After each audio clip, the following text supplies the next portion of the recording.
What's going on, everybody? It's How To Tuesday, and we have an awesome one today.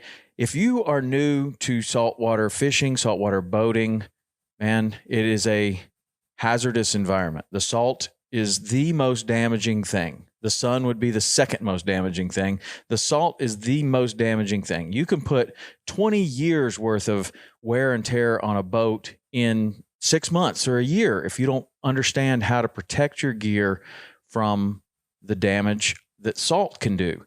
I've got my friend Zach McAllister here. He has a product called Salt's Gone, and he also knows more about salt and how it works and what's going on with how it's affecting metals and other materials than pretty much anybody I know. So this is a great opportunity for us to ask some questions about our biggest investments, really, our boat, our rods and reels, electronics. Like, these are the things that we need to protect the most. It's really not that hard to do if you understand what's going on. So Zach, what's going on today? How you doing, man? Hey, I'm awesome. How are you? I'm doing great. So you heard the intro. Some people are new to saltwater boating now. Some people may have misconceptions about salt and how to protect your stuff from salt. But when you're boating in a marine environment like the Keys or anywhere in the state of Florida or Texas or Louisiana, man, salt is the number one damaging effect on our gear, in my opinion. So give us a little idea of what's going on with why salt is so damaging and what we can do to protect our stuff. Sure. Well, most people, they don't really understand the problem. And, as a company, we deal with heavy industrial people all the way down to, boat enthusiasts, fishermen and those types of things. So even in the aerospace world, if we're talking NASA, Boeing, these other companies that we work with, a lot of times the engineers, they just don't understand how salt works. So one, don't feel bad about really not understanding it. But the good news is it is super simple.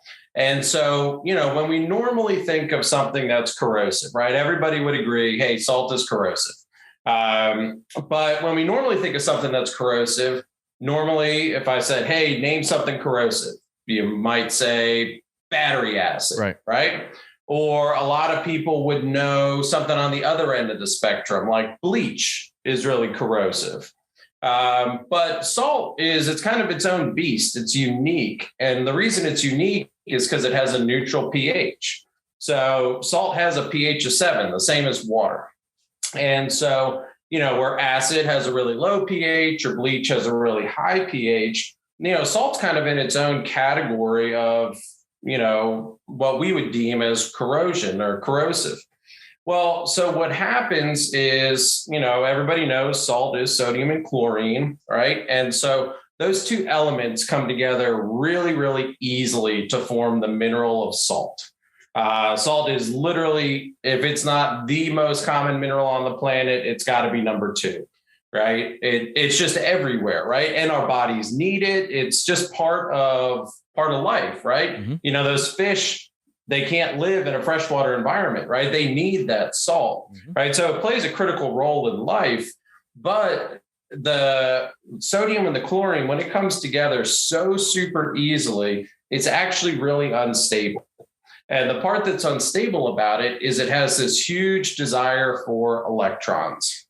And electrons are found in absolutely everything. Right? It's the glue that holds the metal together, right? And so when the salt sits on there, just imagine it being like this magnet for electrons. It just keeps pulling those electrons because that bond will never be satisfied. That salt never hits a point of saturation. It just is constantly drawing those electrons. So when you look at a rusty piece of metal, like let's say like a trailer fender, right? And you're like, where the heck did the metal go? It's literally the glue that held it together is the electrons. It got pulled out by the salt. And so now there's nothing holding it together, right? And so that's what we see as rust. On different metals, it looks like oxidation, right? But that's what is actually happening. And most people don't understand that, right? And that's not a problem. You just got to understand what the challenge is in order to effectively, conquer it, right? Mm-hmm. So just picture salt is all about this pull of electrons. And now different metals have different amount of free electrons. So like in the marine industry, right, everything's stainless. Stainless is touted, top of the line, right? Hey, I'm going to get stainless because it's going to last longer. Well, so the reason that happens is stainless has less free electrons than carbon steel, like regular iron, right? So if you put this in terms, or aluminum, right, has less free electrons than carbon steel does. And so that's why they rust or corrode at different rates. But we can see a lot of this in our everyday life. If you've ever had something that was stainless steel and you bolted it into something that was steel, that might have been the first place that it rusted. Right. Right along with dissimilar metals. Exactly. We put those dissimilar metals together and you've got two different amounts of free electrons. And that's what the salt wants, right? It's pulling it. Then on the other side of the scale, we have zinc, right? Zinc's super commonly used in the marine industry, right? You're going to protect your motors. If you got a dock queen and she's always in the water, you're going to put zincs on your boats because that gives up the free electrons, right? It's meant to be sacrificed. So when we think about the stuff that's in the world around us, and our own experiences, it's kind of easy to see what's happening once somebody sort of explains it to you, right? And you kind of understand, what the challenge is. And that's why you see these different metals, they come in different grades, you might see 304 stainless, and that's just going to perform a little bit better than a stainless grill that you maybe get at Home Depot that you're like, what the heck? This thing looks like junk after. Well, it's not real stainless, right? So even those things come in different grades as well. And, we've all had those experiences where, why the heck did this happen? I thought it was going to be better than it was. And it's just a result of that salt pulling out those electrons. That's really as simple as salt and corrosion is, right? That's the reaction. So what's the answer? Obviously, you want to get the salt off, right? If you can, but what's the answer in your opinion? How do you protect that? Yeah. Well, so for a lot of people, the go-to is water, right? Hey, water removes salt. Well, if I were to say, well, Tom, how'd your boat get all salty? You'd be like, oh, I just ran it through the water. Right. You're like, all right, well, maybe water didn't remove salt. Maybe water moves salt, right? And so, we've all sprayed something that was salty down with water and you come back after it dries and you're like, what the heck? All the salt is still here. Well, the reason that happens is, the water is full of electrons. The salt gets attracted to the water, right? It has what it wants. It has those electrons. Well, as that water dries and those electrons disappear, it stays where there are electrons, right? Back on the surface. And so, what obviously our product is and the solution that we found to this, obvious issue is salt's gone, right? And so we attack the problem with a pH neutral solution. So one of the really important things is we don't want to alter the pH of the salt.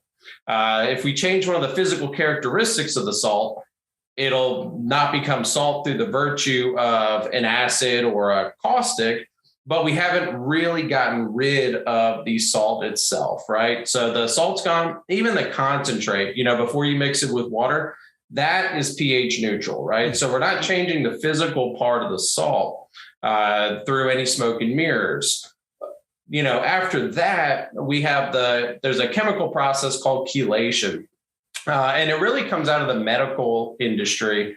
If you had, let's say, lead poisoning, right?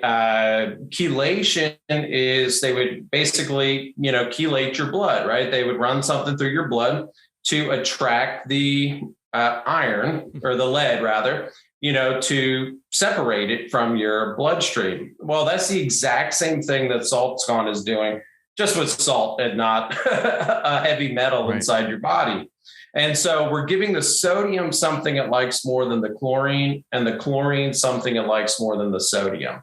So although those two elements come together super easy, we're giving them something that it likes even more. And so once it comes in contact with the salt, it'll never be salt again. So instead of trying to rinse it with fresh water and really just driving the salt into places that you don't want it, we're using a chemical aid to actually change that salt so that it is no longer salt once it comes into contact with our product.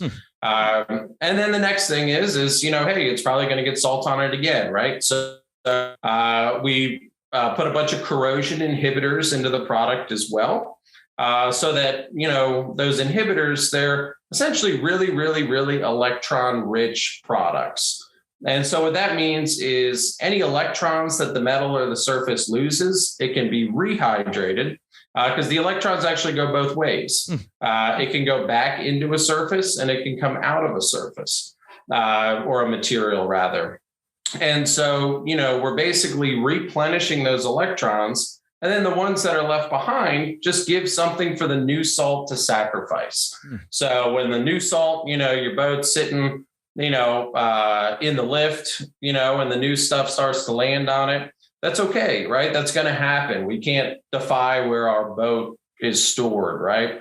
And so as the new stuff comes and lands on it, it just simply has electrons to sacrifice before we can take it out the next time, and then just kind of repeat the process. So when it has electrons to sacrifice, the salt is just pulling from that, and it's not attacking the metal. Is that what you're saying? Exactly, right? It's always going to take the path of least resistance. So we just put plenty of free electrons on the surface. The salt lands on it.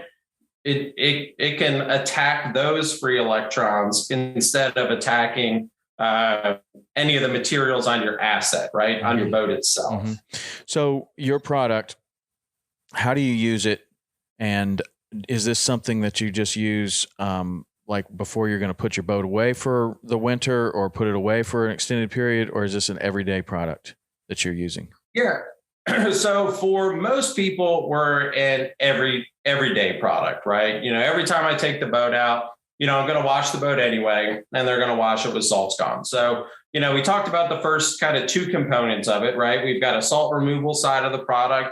We have a corrosion inhibiting side of the product. And then there's just surfactant. There's just biodegradable, kind of commercial soap that's in there, so that you don't really feel the need to use extra products with it. But, you're going to wash the boat every time that you come in is really the best practice. Doing it anytime is better than never doing it. But I would say almost all of our customer base, it's going to be an every time the boat comes in type of process for them. And so it's used super easily, right? It's just a spray on product, right? You just, we've got a hose end sprayer that literally just hooks up to your garden hose or to your hose nozzle. It holds 32 ounces of product, plenty to do most boats more than one time. One of the great things about it is the water actually never mixes inside of the bottle itself. So one of the cool things about it is you get the same amount of soap from start to finish, right? The bottle eventually becomes empty, and you can just refill it from a larger bottle.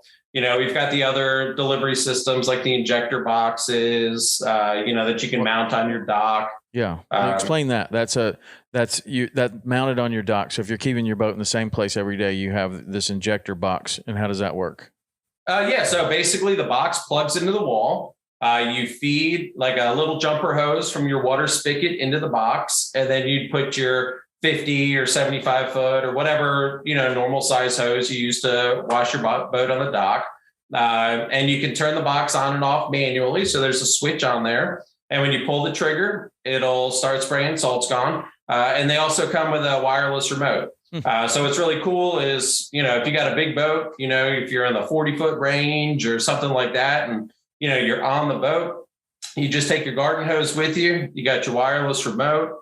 You hit the button. About 15 seconds later, you have SaltScon actually going through your regular garden hose. And then when you get to the point where you're ready, if you're going to rinse or do anything like that, you just hit the off button. And some seconds later, you just transition right back over to fresh water. So you don't have to get on and off the boat. It makes it super easy for motor flushes, because you're just working with a garden hose. The hose end sprayers are fantastic. They're really easy to use. I always tell people the injector boxes are nothing that you need, but man, once you have one, like, you'll never go back. Right. It's but our boating world is full of stuff that maybe we don't really need, but man, that does make life a lot easier. Well, I mean, when you're talking about your biggest investment, in a lot of ways, it's the biggest investment we're going to make in fishing, and for some people, it's maybe the biggest investment they're going to make in their life. And you got to take care of these things. And the more you take care of them, I mean, you can see some people that take good care of their stuff. And there are guides in the Keys that are running old boats. They're 35 years old and they look great. And they've obviously taken very good care of them. And then you look at another boat from somebody that just got it, keeps it in storage or whatever, and it looks 25 years old. And you're like, that's last year's model. That's, that boat was not taken care of.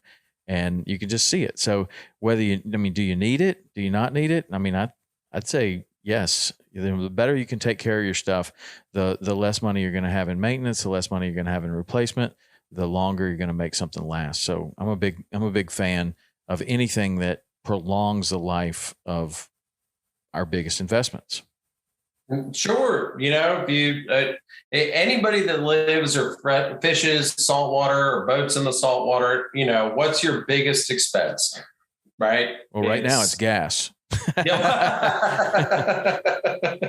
Yes, that is super, super true. As long as you're out on the water, it's gas, right? But so the reality of it is yes, you need to do something to maintain the asset. It's an easy way to maintain it, and it addresses what the specific issue is, right? If we are able to remove the salt every time, now I'm dealing with a boat that is just like dealing with one on a lake, right? A lot easier to maintain. You take that, same boat and you go put it on a lake, it looks totally different after 5 years, right? And so that's what the goal is here, right? Hey, how do we make sure that the catalyst of my problem is fully removed every time, and I'm putting some type of protection down against it? And a lot of people, they find that protection in various ways, right? It's a complementary product to ceramic coatings, right? To the stainless finishes that you're purchasing, right? It's not, SaltScon isn't meant to replace other best practices, right? It's meant to be an instant, easy way to remove the catalyst of our problem. Got it. So how do people get it? Saltscon.com. You can find us on Amazon. If you order on the website, we offer free shipping on orders over $100, and all of our orders before 2:00 Central Time, they ship out the same day. These guys are packing and shipping all day long. Everything's made right here in Houston, Texas, and so anything that you get from us, it's going to ship out same day, next day, right out of Texas. Right on. All right, Zach. Thanks, man. I learned a lot about salt and what's going on and how to protect, and that's exactly what we wanted to do. All right, so if you are new to boating, if you are a seasoned boater, whatever, you got to protect your stuff. SaltScon, good way to do it. All right, that's it for today. We'll talk to you next week. See ya.